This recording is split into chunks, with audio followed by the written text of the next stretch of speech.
En nuestra cápsula anterior, que habíamos titulado Subvertir el lugar del amo, habíamos señalado hacia el final de la sesión que los momentos de la revolución siempre son múltiples. Sin embargo, no podemos olvidar que el acontecimiento indómito, ¿no? Que tenía que ver con el acontecimiento, digamos, de la comunidad como el efecto de un desacuerdo, implica el fortalecimiento de la libertad de discusión luego de la disolución de las viejas formas, ¿no? Es decir, el ejercicio es desmantelar las viejas formas que imperaban, digamos, sobre el concepto de comunidad para dar paso a una discusión, a una libertad de discusión que permita la emergencia o el acontecimiento de un acontecimiento indómito, es decir, de un acontecimiento incontrolable. Y para ello señalamos que el desacuerdo era el elemento clave, ¿no? A la hora de precisamente preparar las condiciones de posibilidad de una revolución de ese tipo. Pero también señalamos que eso solo era posible luego del establecimiento de una nueva forma, ¿no? Es decir, que si bien se desmantelaba una vieja forma, lo importante era que se estableciera una nueva forma, pero que esta nueva forma estuviese supeditada a su propia deconstrucción o a su propio desmantelamiento, ¿no? Y señalamos finalmente que la función principal de esto era impedir que la democracia proletaria, ¿no? Es decir, la democracia de los obreros, en el seno de una comunidad se transforme poco a poco en una nueva hegemonía, ¿no? Que trate de romper la diferencia mínima de cada cadena significante. Y esto era clave, ¿no? Y esto lo discutimos también en nuestra sesión sincrónica del día sábado, ¿no? Evitar la emergencia de una nueva hegemonía. Es decir, la idea de una transformación de la sociedad, una transformación del lazo social, implica, ¿no? El máximo cuidado, ¿no? Para no hacer de las nuevas proyecciones un nuevo discurso hegemónico que comience a gobernar y por lo tanto a homogeneizar el tejido social borrando sus diferencias. Hoy día me interesa, digamos, dar continuidad a esa lectura que estábamos realizando, ¿no? Y por lo tanto he titulado Subvertir el lugar del amo, segunda parte, simplemente, ¿no? Porque es una continuación de lo que veníamos trabajando. Si nosotros entendemos la comunidad como una formación política del inconsciente, ¿no? Tenemos que entender que esto representa el estatuto radical del lazo social, ¿no? O sea, si nosotros señalábamos que para Lacan la noción de discurso y lazo social eran equivalentes, nosotros ahora estamos señalando que existe una formación política del inconsciente que sería la comunidad, pero la comunidad sería el estatuto radical, ¿no? Del lazo social. Los sujetos históricos en ella dejan de resistirse, por tanto, a la reelaboración de su experiencia pasada e inventan la política dentro de lo social, ¿no? Y esto tiene que ver con reinscribir la cuestión política en la vida, ¿no? La emergencia de la política como actos que corporalizan la palabra, ¿no? O la materializan, si ustedes quieren, se presenta en el campo de batalla como microacontecimientos, ¿no? Por lo tanto, la emergencia de la política corresponde a un microacontecimiento. Por lo general, tratamos o intentamos de generar una emergencia de la política, ¿no? A nivel macro, ¿no? A nivel de la estructura. Sin embargo, el lugar donde la política debe reinscribirse, donde debe acontecer, es precisamente como un microacontecimiento y por lo tanto en una microfísica, ¿no? Si uno utiliza una palabra, por ejemplo, de Michel Foucault. La reinvención de la política es una consecuencia entonces del despliegue lógico de las estructuras del desacuerdo, que se pondrían en juego en la estructuración de un Estado paralelo al Estado del uno excluyente, ¿no? Lo que nosotros hemos señalado es que el Estado se configura como un aparato o una máquina de exclusión y, por lo tanto, su reverso sería precisamente una máquina de inclusión. El problema es que cuando el Estado funciona desde las determinaciones de lo uno, esa máquina de inclusión es también una máquina de exclusión. ¿Por qué? Porque autoriza la inclusión del otro en tanto deje de ser otro. Sin embargo, si uno es capaz de hacer prevalecer, ¿no? El despliegue de estructuras de desacuerdo en la estructuración de un Estado, entonces este es un Estado que surge paralelamente al Estado del uno excluyente. Uno podría decir algo así como un Estado múltiple y de lo múltiple. El lenguaje propio del dos del antagonismo, es decir, donde hay un antagonismo sabemos que siempre hay una dualidad, hay una división, ¿no? Hay dos partes que se confrontan. Entonces, el lenguaje propio del dos del antagonismo es quien estructura la división del uno y permite el despliegue de una nueva estructura que, en la medida que combate y se va construyendo, favorece, ¿no? Una partición permanente. Esto es importante entender, por ejemplo, que si traducimos esto al lenguaje clásico de la lucha de clases, tendríamos el uno hegemónico, es decir, el uno de la clase dominante, y el 2 sería precisamente el proletariado, o serían los obreros, los trabajadores o los sectores excluidos, ¿no? De la posesión de los medios de producción. Entonces, el 2 del antagonismo, ¿no? Es precisamente aquel que viene a dividir lo uno, ¿no? Es decir, es lo que quiere dividir el orden imperante, ¿no? Y por lo tanto, ese 2 divide lo uno, pero como hemos señalado, ese 2 también debe dividirse a sí mismo y por lo tanto ese 2 debe multiplicarse en función de distintos tipos de diferencias que se ponen en juego en el contexto de un pueblo que no existe, que es lo que señalábamos el sábado. En consecuencia, si nosotros volvemos esto o lo llevamos nuevamente al plano de los psicólogos sociales comunitarios, eso los obliga a estos a tomar una decisión. ¿Cuál es esa decisión? O se sitúan subjetivamente del lado del pueblo, o bien reproducen el discurso del amo estatal, ¿no? Esas son como las dos grandes posibilidades que tiene, digamos, el psicólogo social comunitario. O está del lado del pueblo o está del lado del discurso del amo estatal. No es en absoluto incompatible trabajar para el Estado del uno excluyente y ser protagonista de la construcción y organización del Estado comuna, ¿no? Para recuperar también una, una noción, digamos, una figura retórica marxista, el Estado comuna, ¿no? A propósito de la Comuna de París de 1848.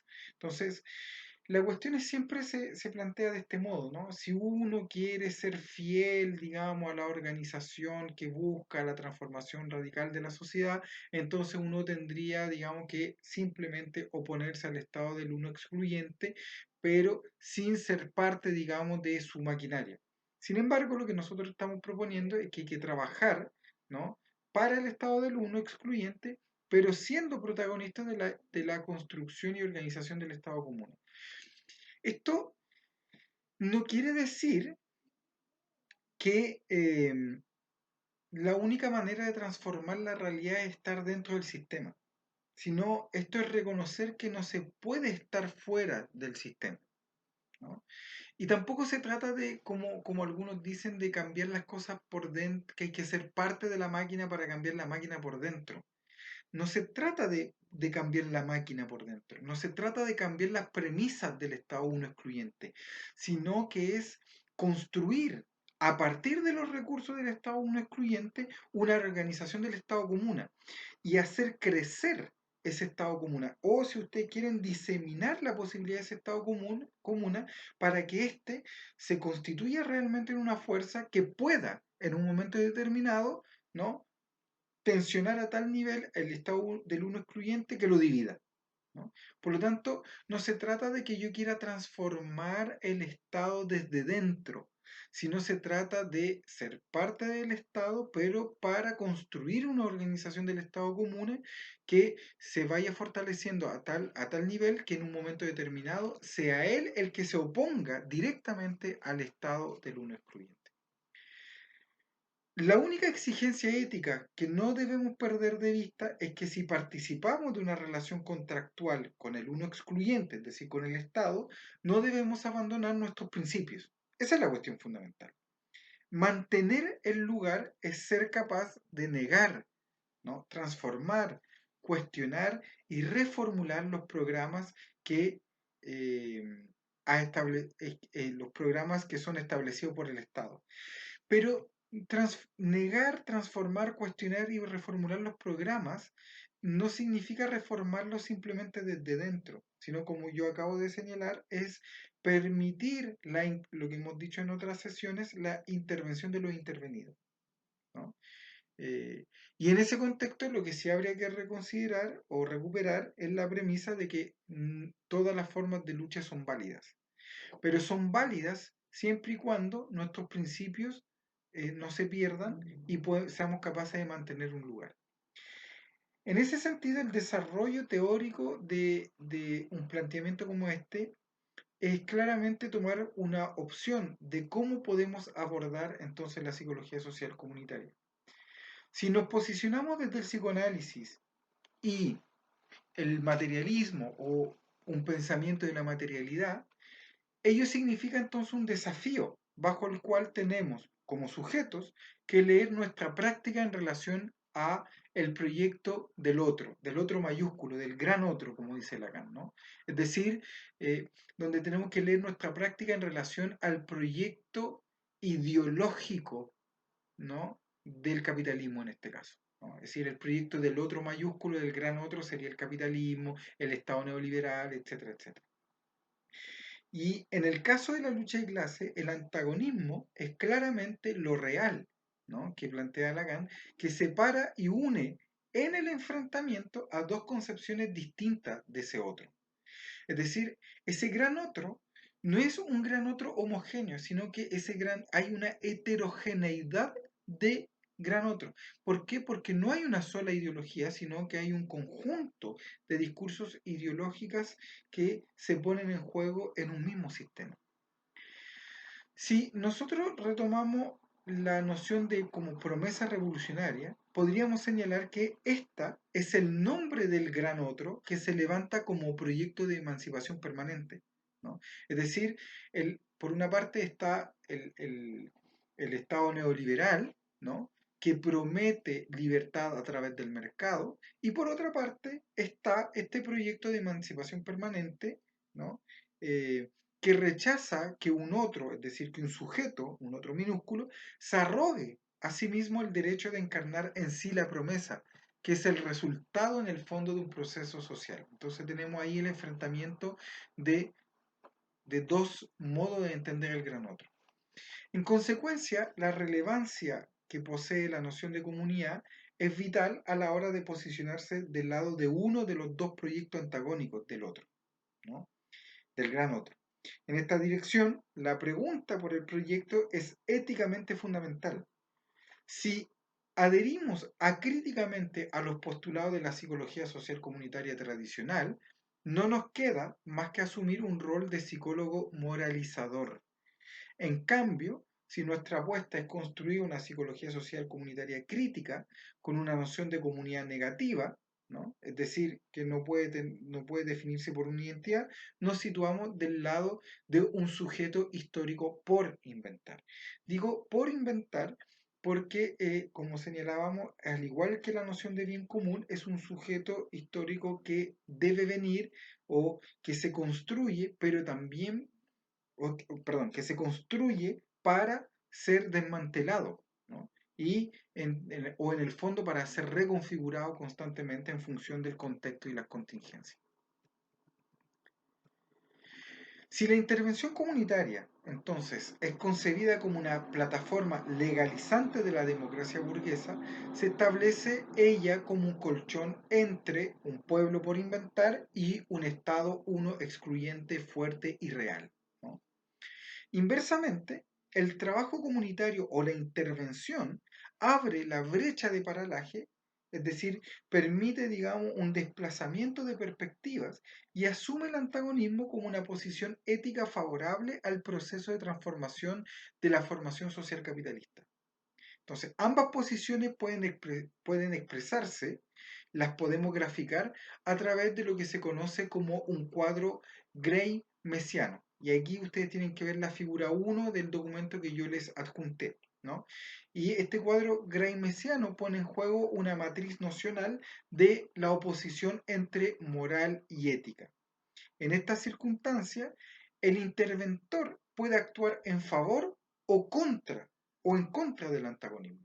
Puede establecerse como un sujeto ético, vamos a decir así, heroico en el sentido griego antiguo, o bien como un super yo, es decir, una instancia moral, ¿no?, de control social. Y puede, por lo tanto, puede estar del lado del pueblo, es decir, de la comunidad, o del Estado y sus aparatos ideológicos, ¿no? Y ahí les pido a ustedes que revisen el cuadro, ¿no?, que yo les presento, ¿no? Ustedes verán en este cuadro que en la posición superior se encuentra el Estado y abajo ustedes van a encontrar el pueblo, que están directamente enfrentados, ¿no? Y lo he puesto en ese orden porque hay una jerarquía, donde el Estado está jerárquicamente por sobre el pueblo. Y ahí ustedes ven al medio, digamos, del cuadro al trabajador comunitario, al interventor, al psicólogo, etcétera, etcétera, ¿no? Puede ser un sociólogo, puede ser un terapeuta ocupacional, un psicólogo, da lo mismo, ¿no? Y ahí, en esa posición donde yo les planteo que depende cómo actúe si se constituye en un colchón o no de el conflicto de clase. Si uno mira hacia la izquierda, uno va a ver que ahí el trabajador, si se va hacia la izquierda, se convierte en este héroe, ¿no? En este héroe, es decir, aquel que asume, ¿no?, el llamado ético del pueblo. Y si entonces ustedes ven que hay entre el Estado y el héroe la palabra inmoral. ¿Por qué inmoral? Porque se inscribe el interventor del lado del Estado, trabaja para el Estado, pero no está cumpliendo con la función que el Estado espera de él. Por lo tanto, no aplica las normas y las reglas, o no busca la aplicación y reproducción de las normas, ¿no?, de las reglas del bien que el Estado promulga, sino que actúa de manera ética porque comienza a leer las necesidades y las demandas del pueblo y busca, a partir de esas necesidades y demandas, configurar precisamente un proyecto emancipatorio. Ahora bien, el interventor puede situarse del lado derecho y obviamente construir este esquema pensando en izquierda y en derecha, ¿no? Y si se sitúa el interventor en el lado derecho, ustedes verán, aparece como super yo, ¿no? Es decir, como una entidad que puede castrar al otro, ¿no? Una entidad que impone al otro un cierto discurso moral. Entonces, en ese sentido, el interventor es no ético. ¿Por qué? Porque es moral. Es decir, sigue a cabalidad el plan del Estado, pero no escucha ni atiende a las necesidades y demandas populares, ¿no? Obviamente que desde el lado, la relación entre el superior y el pueblo es una relación moral, porque viene a moralizar precisamente al pueblo, viene a eh, mostrarle una forma de comportamiento adecuada, ¿no? Vamos a explicar de todas maneras esto con más detalle.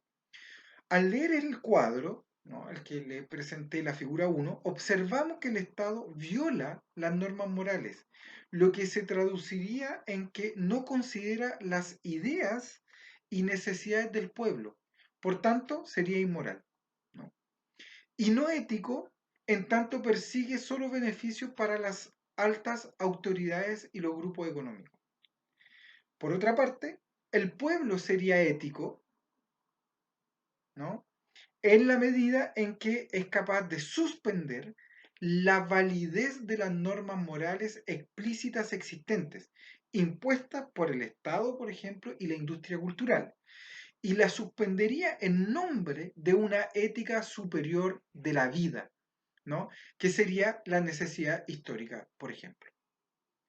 A su vez, el pueblo sería moral en tanto considera las ideas y necesidades objetivas de los otros, es decir, cuando tiene en mente al conjunto de sujetos históricos que conforman una comunidad por inventar.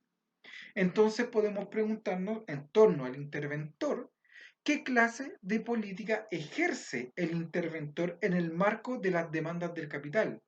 ¿O dónde encaja la política en el quehacer del interventor comunitario?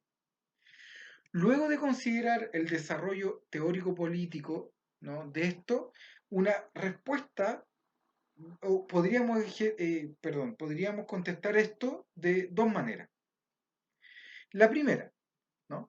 El interventor deviene superior desde el momento en que asume una ley moral no ética, es decir, una ley en la cual un goce obsceno se atiene a la obediencia de las normas morales. En este caso estamos frente a un interventor que actúa a favor de las coerciones económicas, las regulaciones legales, jurídicas y estatales que regulan la reproducción social del discurso hegemónico. Básicamente lo que tenemos es un interventor apuntalado en el lugar del superior, ¿no? Y por lo tanto aparece o se constituye como un trabajador enajenado. Por otra parte, tenemos el interventor que actúa con coraje, ¿no? Es decir, con valentía, y se hace cargo de su procedencia de clase. Y por lo tanto es aquel inmoral y ético a la vez.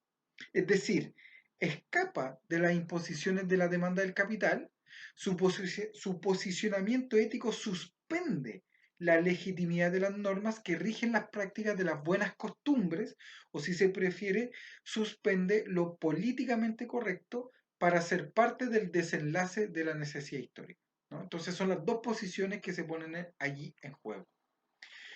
En relación a lo que acabo de expresar, a partir, digamos, de este cuadro greimesiano, parece entonces insostenible no cuestionar el estatuto político de la psicología social comunitaria. Si uno piensa la psicología social comunitaria desde este cuadro, ¿no? Es insostenible, ¿no?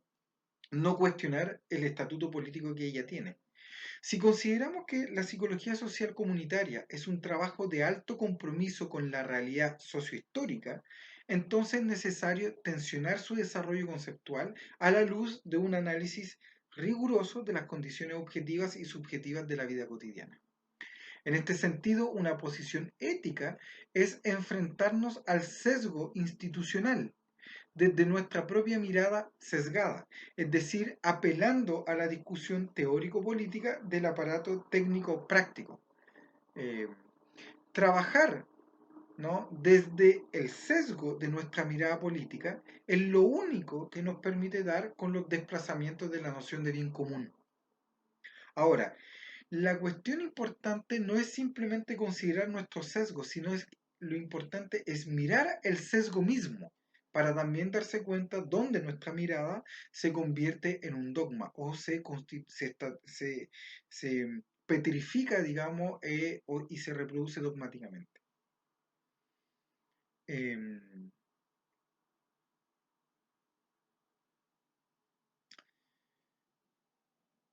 En este sentido, entonces, como yo les señalaba, una posición ética es enfrentarnos al sesgo institucional que nuestra propia mirada sesgada, es decir, apelando a la discusión teórico-política del aparato técnico práctico, para, a partir de ello, trabajar desde ese sesgo, ¿no? Y permitir los desplazamientos de una noción de bien común. De lo contrario, la noción de bien común es la que comienza a desvanecerse en el campo especulativo de la economía, divorciándose así de la conciencia de clase. La mayor consecuencia de este desvanecimiento de la noción de bien común es que los dispositivos extra ideológicos de coerción social, es decir, el marketing, la publicidad, etc., instalan sin contrapunto el discurso ideológico hegemónico del Estado, ¿no? De un Estado neoliberal, por cierto, no de un Estado socialista o un Estado incluso liberal. El proyecto del Gran Otro Estatal promueve la adherencia de los sujetos históricos a significantes flotantes, ¿no? Cuyos significados son inciertos y dependen de las necesidades del marco ideológico hegemónico. Por lo tanto, las llamadas malas prácticas a las que la psicología social comunitaria debe enfrentarse a petición del Estado no son más que la extensión de las malas prácticas promovidas por el Estado. En otras palabras, si la organización de la cadena significante del pueblo no puede construir ni forzar ningún acontecimiento que genere algún quiebre con respecto a la matriz discursiva del Estado es porque el Estado anula cualquier intento de crítica responsable y comprometida.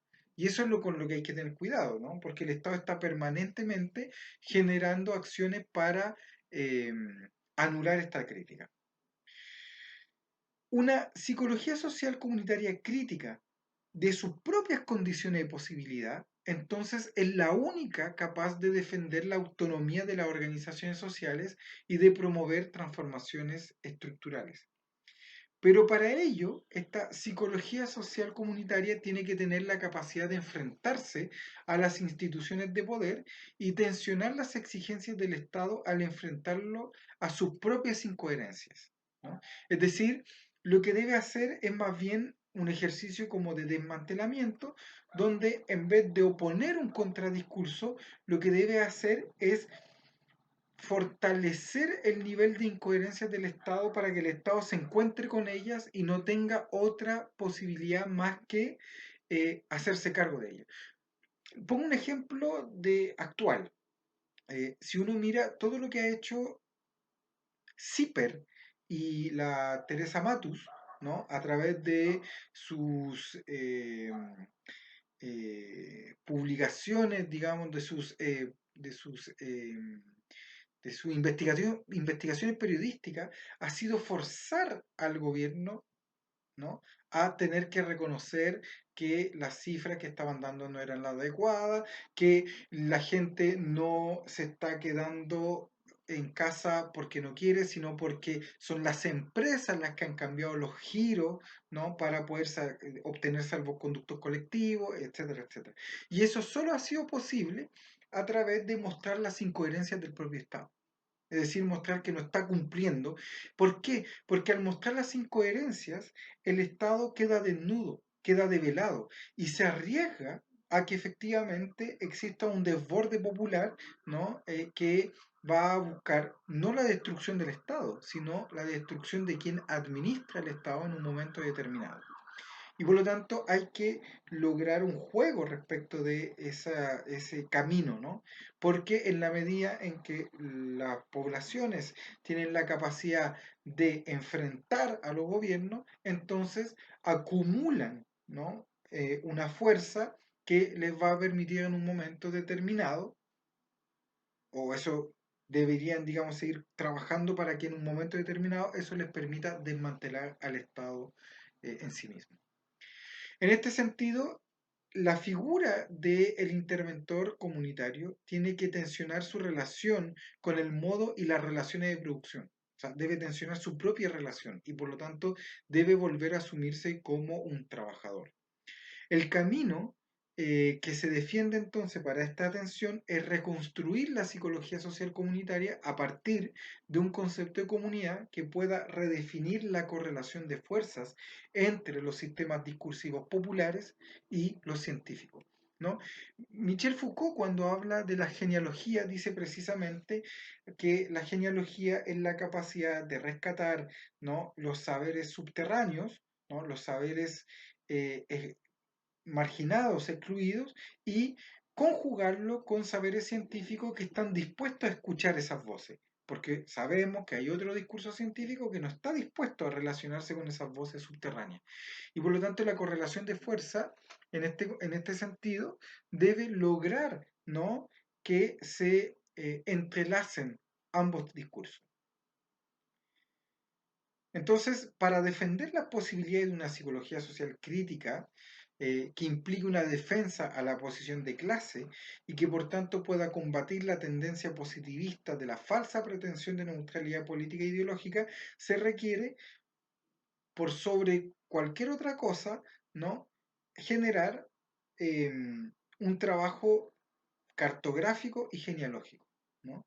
Por lo tanto, un trabajo que permita observar la génesis del poder, ¿no? Pero también que esa génesis tiene que ver con las ruinas en las que se encuentra un pueblo que todavía no puede configurarse como tal. Y hay que reconocer esa imposibilidad de configurarse como tal. Construir Un marco teórico crítico de la psicología social comunitaria entonces requiere que llevemos a cabo una compleja reconstrucción ontológica de la política, ¿no? En primer lugar, como sujetos debemos cuestionar todo argumento que pretenda convertirnos en fugaces individuos ahistóricos, atemporales e incapaces de habitar los espacios con nuestras propias concatenaciones de palabras. Es decir, tenemos que volver a generar discursos sobre los espacios públicos, sobre los espacios históricos, ¿no? Debemos volver a habitar el espacio a través y a partir, digamos, de un discurso que surja precisamente de los saberes sumergidos, ¿no? Esto implica que no debemos olvidarnos de nuestro pasado, por una parte, ni el de nuestras generaciones predecesoras. Por tanto, es un llamado a renunciar a las tentativas de estructurar nuestras prácticas desde un rol político prestado, que sería actuar, digamos, como un superior. Enfrentar la fantasía ideológica de la neutralidad es volver a poner las coordenadas del tejido social en su lugar, es decir, aceptar las tensiones, los conflictos y atolladeros de la realidad y no negar su existencia. En pocas palabras, poner en marcha una psicología social crítica depende de la puesta en escena, en primer lugar, de una nueva lógica para pensar el enlace entre lo común y la unidad, ¿no? Y así generar comunidad. Y el único camino válido para ello está en recuperar la premisa militante, aquella en la que nuestro compromiso no pierde de vista que somos parte del entramado social y que desde ese lugar nuestra responsabilidad es incentivar la discusión de múltiples líneas políticas que nos permitan reflexionar en torno a las direcciones del proyecto comunitario. Cuando digo la premisa militante, no me refiero a la militancia en un partido político, ¿no? Sino me refiero a la premisa militante, es aquella premisa que obliga a alguien en su compromiso a actuar. Porque uno podría tener, por ejemplo, una premisa ideológica, y entonces frente a determinados hechos, eventos, sucesos, uno eh, pone en circulación un discurso, pero no necesariamente una práctica. En cambio, recuperar la premisa militante es tomar esas premisas ideológicas, ¿no? Y convertirlas en acciones, es decir, en praxis, ¿no? Y por lo tanto, cuando hablamos de premisas militantes en este contexto, no estamos hablando de responder, digamos, a la política o a la línea de un partido, sino que estamos hablando de poner siempre, digamos, la relación entre práctica y teoría en movimiento, en juego. Ahora, de no renunciar a la posición del uno excluyente, nuestra función como interventores será moldeada desde el superior, lo cual quiere decir que nuestra palabra quedará atrapada entre las redes de represión para promover la naturalización de la economía conducida por una supuesta mano invisible, ¿no? Y en el fondo, el gran problema es que seríamos nosotros esa mano invisible y no solo, digamos, la lógica de la oferta y la demanda como plantea Adam Smith, sino que en la medida en que el interventor actúa como un super yo, ¿no? Es él quien promueve la naturalización de la economía, es decir, la naturalización de una estructuración de la sociedad que implica que hay ganadores y vencedores, que hay circulación del capital a los que algunos pueden acceder y otros no. Y por lo tanto, nos convertimos nosotros desde ese lugar en la mano invisible, porque comenzamos a mover las piezas justamente para desactivar el conflicto ideológico, el conflicto de clase. No ha de extrañarnos que desde esta posición, por tanto, se legitime el conformismo, la ignorancia, la adaptación y la ley del más fuerte, extendiendo a todas las esferas de la cotidianidad la lógica de lo políticamente correcto y del mal menor, ¿no? En consecuencia, desde el lugar de representante de la lógica del amo, se fortalece un accionar que promueve dispositivos de control social y por lo tanto desintegra la política como acción de la ideología, castra los registros que comprometen al sujeto a luchar por la unidad de lo común. En este caso, la psicología social comunitaria no es más que una teoría y una práctica cómplice de un silencio forzado e interiorizado como exteriorización del miedo. Promueve un núcleo ideológico desde el cual ya no se defienden nociones de bien común, sino que lo que está defendiendo son las premisas neoliberales o las premisas del capitalismo, las premisas del mercado. De comprometerse con la diferencia mínima que garantiza el que una comunidad pueda advenir bajo sus propias lógicas, es decir, por contraparte, el interventor se sitúa en la realidad social desde el lugar de sujeto político, es decir, de un sujeto ético e inmoral. Eso sería un sujeto político en este contexto, un sujeto ético pero inmoral. Su principal función, entonces, es aventurarse en un camino de proposiciones y acciones tendientes a transformar la realidad. En definitiva, la psicología social comunitaria es un aparato teórico-práctico que depende del lugar y la función que ocupa dentro y fuera del Estado. Esa es la psicología social comunitaria, un aparato teórico-práctico, incluso podríamos decir teórico-técnico-práctico, que depende del lugar y la función que ocupa dentro y fuera del Estado. Y que es activado y movilizado por un sujeto político, ¿no? O bien por un sujeto sometido a la moral del más fuerte. A raíz de esto es que las dos posiciones que el interventor puede ocupar están directamente relacionadas con la posición que ocupan el Estado y el pueblo, ¿no? Tal como lo pusimos en el cuadro Gray-Mechiano. Es precisamente esto lo que hemos trabajado durante el semestre, ¿no? De una manera indirecta. Por lo tanto, de acuerdo a lo que hemos planteado, podemos visualizar que existen dos lugares que el trabajador comunitario puede ocupar en el marco de una lucha de clase que obviamente hay que pensar en función de las coordenadas históricas del siglo XXI. Obviamente que las consecuencias van a diferir dependiendo de la apuesta política realizada, es decir, de qué lado del cuadro nos situemos. Si la apuesta de la psicología social comunitaria y de los interventores es servir al Estado, es decir, la visión superyoica, podemos observar lo siguiente, ¿no? Aquí tienen que ver la figura número 2. ¿No? En la figura número 2 ustedes ven un triángulo, ¿no? Donde hay tres elementos: el Estado, el pueblo, el superior, ¿no? Que es el interventor comunitario o el trabajador comunitario. Y ustedes ven que hay flechas que van entre el Estado y el pueblo, entre el pueblo y el superior, y entre el superior y el Estado, y que son flechas bidireccionales. ¿No?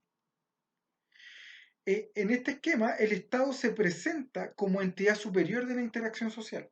Es decir, el Estado arriba se presenta como la entidad superior de la interacción social y por lo tanto es una entidad que se sostiene a partir de una base en la que interactúan el pueblo con sus valoraciones morales y éticas y el trabajador comunitario como representante de lo no ético y la moral, ¿no? Es decir, la base del Estado es el pueblo, ¿no? Es decir, la sociedad civil, diría, por ejemplo, Hegel, pero también este super yo, ¿no? Que viene, digamos, a moldear el comportamiento del pueblo para que sea una base, ¿no? Que actúe en función, digamos, de las premisas morales del Estado. El Estado actúa encarnando el contrato social, es decir, el Estado sería la figura del contrato social estipulado a través de la necesidad de seguridad del pueblo, que cede a cambio de su libertad, todo lo que hemos señalado en clases anteriores sobre Hobbes. Mientras que el trabajador comunitario sienta las bases de la regulación de las pulsiones, es decir, lo que viene a hacer el trabajador comunitario o el interventor es regular las pulsiones del pueblo. ¿No? Las pulsiones del pueblo sería precisamente todos aquellos elementos que posibilitarían en un momento dado un estallido. Y lo haría para regular todo el poder para el Estado. ¿No? Sin embargo, Para que esta fórmula resulte, es necesario invertir la pirámide para dar cuenta del proceso de subjetivación que permite esta situación. Y entonces tenemos la figura número 3. Y ahí ustedes ven el mismo triángulo, pero invertido, ¿no? Donde tenemos un sujeto, donde tenemos el pueblo y donde tenemos el Estado. Ahora, si ustedes se dan cuenta, hay una diferencia respecto de las flechas. Hay, desde el Estado hacia el sujeto, hay solo una dirección, es decir, solo el Estado afecta al sujeto, pero el sujeto no afecta al Estado, ¿no? El sujeto y el pueblo tienen una relación bidireccional porque el sujeto es parte del pueblo y el pueblo implica, digamos, a sujetos. Y entre el pueblo y el Estado hay una bidireccionalidad porque el Estado está para determinar al pueblo y el pueblo, con su buen comportamiento, determina un tipo de Estado. Entonces, desde la lógica de esta pirámide invertida, tenemos que el Estado es lo constitucional. El determinismo estatal, a partir de los aparatos ideológicos de Estado, presupone una jerarquía en el orden de las cosas. Por lo tanto, interviene el orden social y sitúa al sujeto, en nuestro caso, al interventor, como un puro fenómeno manejado por los hilos del poder hegemónico. Por eso la flecha es unidireccional. A su vez, la interacción entre el interventor y el pueblo es circular, ¿no? Se va de un lado a otro. Es decir, el interventor pertenece al pueblo, es un agente que emerge desde él, ¿no? El interventor no viene de fuera del pueblo, es parte del pueblo. Sin embargo, lo que hace es obviar su carácter político, es decir, suspende, ¿no?, su condición de sujeto político, estableciendo una relación a favor del orden social a partir de las lógicas de un nuevo dispositivo de control ideológico. A saber, da asistencia y escucha la mera queja, es decir, se convierte en un oído del Estado para hacer circular la queja, pero evitar que la queja se convierta en un acto. Entre tanto, el pueblo, ¿no?, mantiene una estrecha relación de dependencia con el Estado, ¿no?, porque es dependiente, en el sentido de garantizar el cambio de un esclavo por otro esclavo del capital.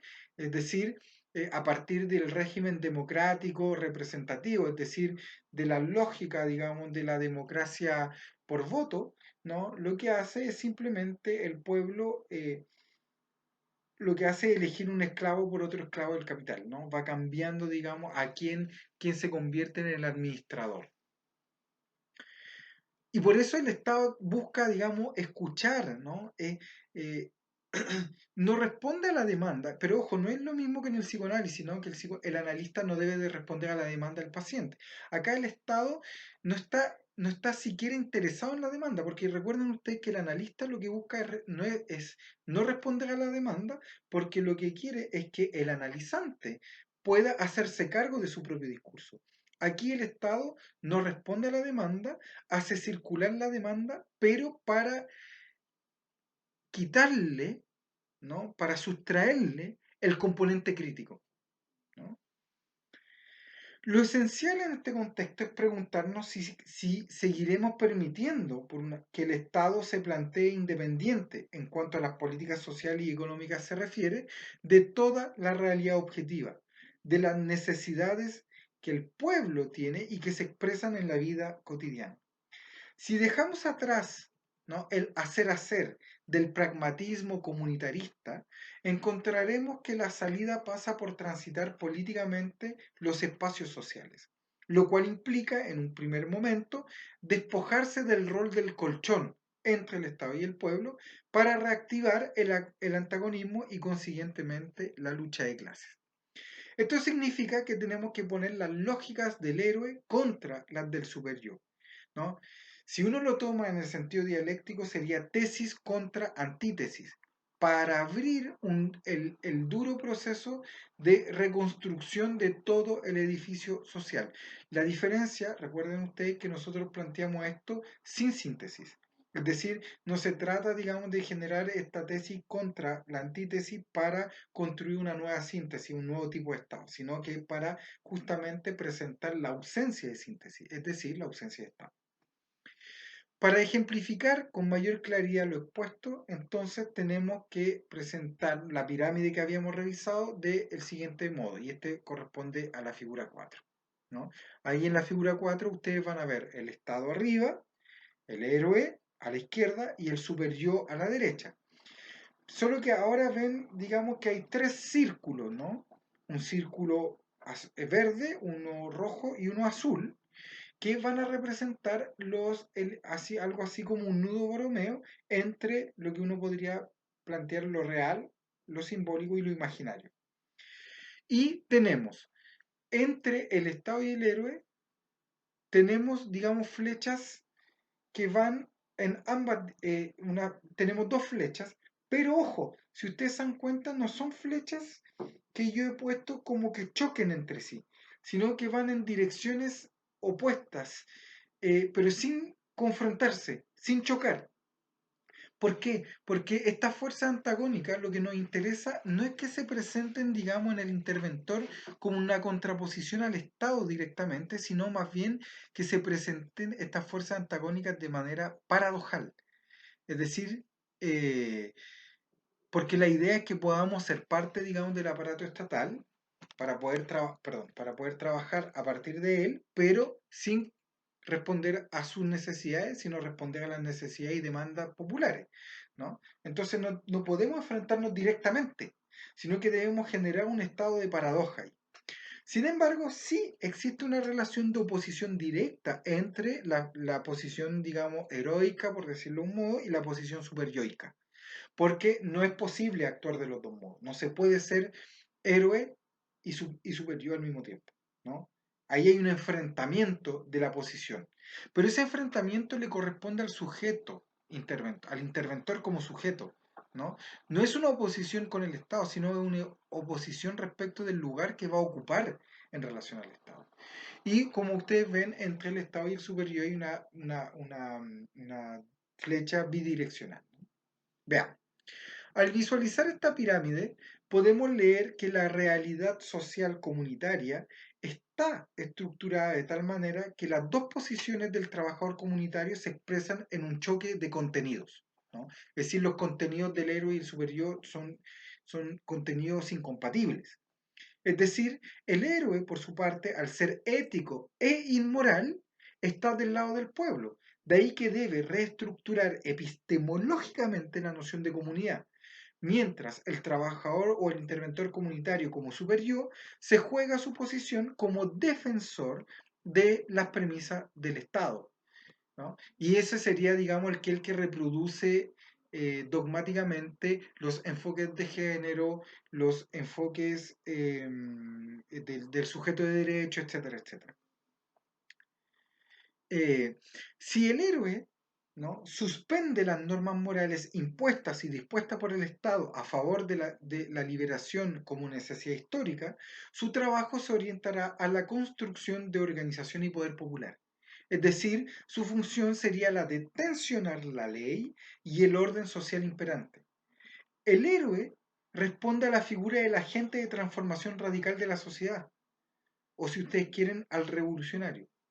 Su acción es radical y violenta en cuanto su discurso da cuenta de un habla fuera de la ontologización y positivización de la justicia, es decir, es un accionar antagónico permanente. El héroe como antítesis del Estado y su funcionario, ¿no? El interventor en cuanto representante del superior. Dirige entonces esta antítesis, dirige sus acciones contra el individualismo, la pasividad, la mediocridad, la fragmentación del sujeto y del tejido social, la ceguera y el capital. No obstante, aunque siempre han existido psicólogos sociales comunitarios comprometidos con el pueblo, la ausencia de un marco teórico crítico que subvierta las nociones positivistas de la comunidad ha impedido que las prácticas avancen hacia las transformaciones sociales. Para continuar con nuestra pirámide, ¿no?, ¿qué representan los tres círculos que se encuentran al interior de esta? Básicamente, como les dije, son lo real, lo simbólico y lo imaginario. Al presentarse el choque antagónico entre el héroe y la alianza Estado-Super-Yo, ¿no? Es decir, el héroe y la alianza Estado-Super-Yo, la combinación RCI es precisamente lo que queda en tela de juicio, ¿no? Lo objetivo y lo subjetivo, los sujetos y los objetos, la economía, la política y lo social se presentan topológicamente como el lugar y no lugar de la expresión de los antagonismos, ¿no? Se exteriorizan y son silenciados como el lugar de la lucha de clase. Entonces, ¿puede la comunidad, bajo esta lógica, presentarse como el acontecimiento que inaugura el futuro o el porvenir en tanto futuro anterior? Pues bien, el contexto y la contingencia actual se dan bajo la lógica de la pirámide anterior. Sin embargo, como está en contradicción con el capitalismo neoliberal, a contracorriente lo que hace es defenderlo. Pero al estar en un espacio en el que las contradicciones de clase son inevitables y van en aumento, es posible operar contra la ignorancia. En otras palabras, el héroe no alimenta la esperanza de perdonar la ignorancia, así como lo hace el Estado, ya que la ignorancia no puede suscitar el perdón, puesto que oculta el goce que irrumpe en los agujeros negros de nuestro universo simbólico y que se sustraen a la prohibición del Padre. El Estado y el interventor como superyo son dos instancias cuya función es controlar y normalizar el conflicto político-económico-social, permitiendo la coexistencia pacífica de los sujetos. Nótese que esto entraña una desagradable paradoja. El Estado hace caso omiso a la desigual distribución de los recursos y las oportunidades, promoviendo, por tanto, la delincuencia, la violencia, la drogadicción y el microtráfico, entre otros. Y el interventor se presta para calmar las cosas, dejando de este modo al pueblo como actor presencial del espectáculo mediático de la seguridad ciudadana, por ejemplo,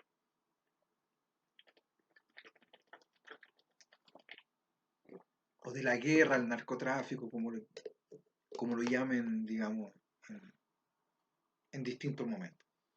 El Estado refleja en sí un mandato al parecer bondadoso, preocupado y orientado a brindar seguridad a su pueblo, de los males, por ejemplo, de la delincuencia, y al unísono tiene una investidura feroz, colérica, que provoca en el hombre el más terrible de los temores, es decir, sentirse acusado por él. Sin duda, lo que queda intacto es la estructuración política y económica de la realidad contemporánea. Retomemos dos preguntas que han estado presentes indirectamente a lo largo de nuestro recorrido intelectivo durante el semestre. ¿Qué clase de política ejerce el interventor en el marco de las demandas del capital? ¿Y dónde encaja una teoría política de la comunidad en el quehacer de este interventor? ¿Podemos optar a pesar de todo? ¿No? La elección en este curso ha sido justamente contribuir a la discusión de una teoría política de la intervención. Y como resultado del recorrido teórico asumido es que debemos tensionar nuestra forma de hacer psicología social comunitaria. Entonces, si nos mantenemos fieles al pueblo, la psicología social comunitaria adhiere y ejerce una política donde el trabajador o el interventor se asume a sí mismo como un sujeto político, aceptando de este modo ser interpelado ideológicamente desde una lectura y un análisis exhaustivo de las condiciones objetivas y subjetivas de la vida. Esto significa que se opone al superyo y al Estado capitalista neoliberal, trabajando codo a codo para la invención de un pueblo que no existe y no simplemente con una masa amorfa que no tiene nada que decir respecto de su propio destino. ¿No? Es decir, trabaja junto al pueblo en la estructuración sistemática del malestar, generando desde el desacuerdo un proyecto de comunidad donde el antagonismo es lo real de la lucha de clase. La tarea que nos corresponde entonces como trabajadores comunitarios, ¿no? O como interventores, ¿no? Que ejecutan una praxis militante, como lo señalamos antes, de la causa popular, es construir, ¿no? Una crítica sin pensar en el futuro, sino pensando desde el presente. En esta dirección es importante no centrarnos en la dimensión estratégica de lo que se llamaba antiguamente la toma del poder, puesto que la construcción crítica se realiza en cada uno de nuestros actos. Es decir, hay que construirla desde la táctica para armar y poner en movimiento un aparato estatal de millones de personas que tomen parte de las decisiones y administración política y económica de los asuntos sociales. Por lo tanto, un proceso de transformación radical de la estructura social se inicia con la construcción de poder popular que toma cuerpo en una comunidad cuando ésta es un habitar eh, que va en busca de su propia palabra, ¿no? Y que está constantemente inventando sus palabras, su discurso. El interventor, en cuanto es un sujeto histórico, ético, participa junto a este pueblo por inventar, ¿no? de la destrucción del orden dominante de la economía capitalista. Sin embargo, esto no pasa por imponer, por ejemplo, socialismos de Estado. Al contrario, para llegar a triunfar en estas transformaciones radicales de la sociedad, se requiere establecer un Estado paralelo en manos del pueblo. En consecuencia, es desde la unidad de las fuerzas materiales organizadas en el andar de lo que se considera la lucha de clase en este momento, que el pueblo pasa a ser lo constitucional de la realidad social, tal y como queda expresado en la siguiente pirámide invertida, ¿no? La figura 5, creo. Ahí ustedes ven, está el pueblo abajo, ¿no? Y está el héroe, digamos, al lado izquierdo y el Estado al lado derecho. Y aquí tenemos que entre el pueblo y el Estado hay una flecha que va del pueblo al Estado, pero no del Estado al pueblo.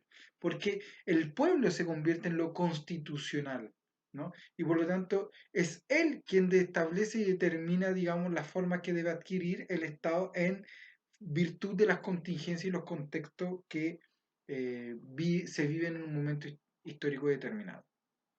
Sí hay una relación directa, digamos, bidireccional entre el pueblo y el héroe y entre el héroe y el Estado.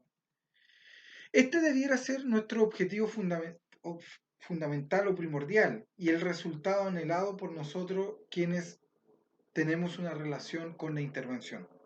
En otras palabras, es necesario destacar que nuestra práctica se hace en los territorios y en nuestras palabras se juega la ética de la necesidad histórica.